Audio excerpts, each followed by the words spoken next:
Well, good afternoon. This is Steve Bell, and welcome back to Acoustic Inc., my regular reading time of sharing some poetry that I've written for you, my audience. And I do hope that the three poems that I'm sharing today will be a blessing to you. This is Saturday, and this is September the 12th. Because yesterday was, 9/11, and we all remember the awful things that happened on that day to so many Americans and the impact it had on our nation. The one very good impact it had, it brought us together in ways that probably haven't seen in, decades, if not generations. Anyway, this first poem, first of three, is called 19 Years and One Day Ago, and it is, it has to do with what happened 19 years ago in particular New York City. So anyway, here we go. It was September 10th, a Monday, almost fall. Trees in Brooklyn shook in the wind to shed their colored leaves. An old woman stood on a rooftop many stories high and held a video camera that bright, sun-soaked morning to make a silent movie narrated only by her thoughts as the lens slowly followed the horizon. She pointed it everywhere.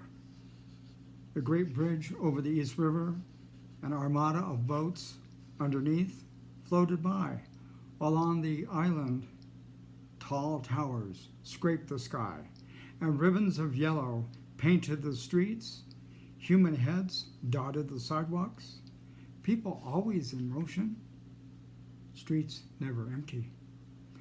Home movies are so yesterday, but she could not resist immortalizing that day as she watched her grown-up daughter push and shove, dance and laugh, work and play, make love and have babies. Her child, this great woman, this city, so very much alive. Today she sits alone in her apartment, high above it all, TV set plugged in, turned on. The ancient VCR swallows the tape. The memories come to life as she, the mother of the great city, watches and smiles. This is how I wish to remember her, she reminds herself, tears dripping from her eyes, anointing her hands as they retrieve the movie so she can watch it again next year.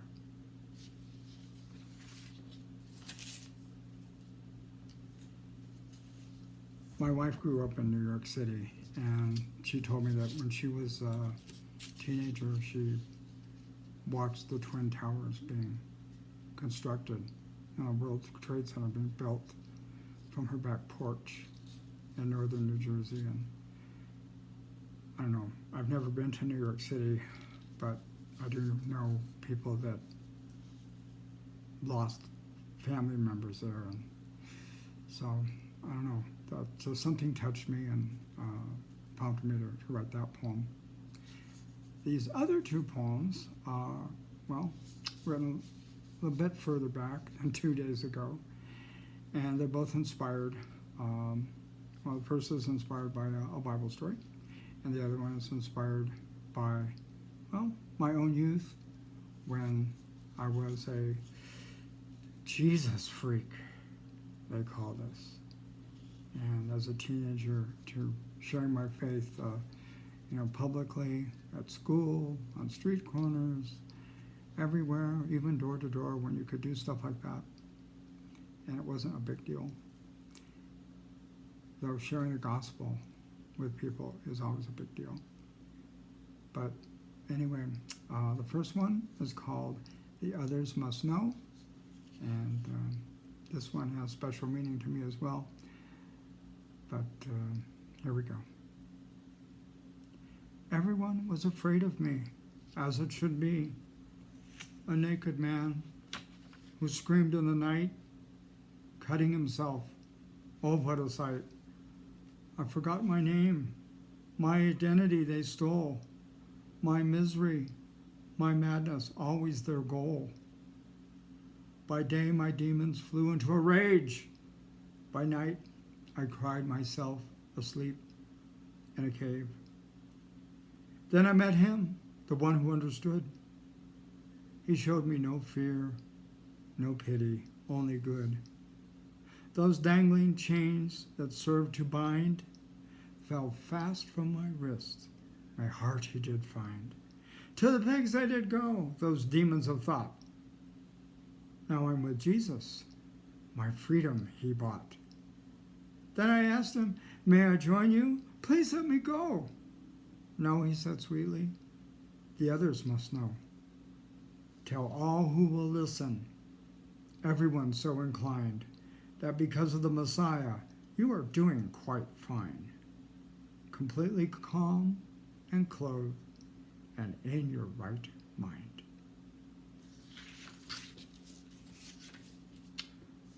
And this is the final poem called Meanwhile in the Parking Lot. Meanwhile in the parking lot, a woman with a guitar, acoustic, missing a string, sitting in a circle, leading worship, people holding hands, raising hands, clapping hands, singing to the sky, tears of joy dripping, old jeans they wear, much gray in their hair. These one-way saints give voice to seldom heard hymns, choruses, and simple songs, rhythmically proclaiming, not entertaining, that Jesus Christ is Lord. All right, well, that's it for Acoustic Ink today.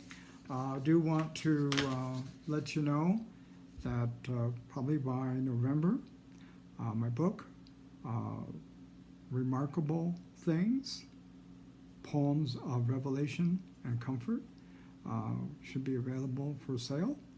And there'll be different ways that you can purchase that. And I am in the process of setting up a website where you can communicate with me and just share your thoughts, your reactions, and whatever. But thank you again for joining me today at Acoustic Ink here on YouTube, and we'll see you next Saturday.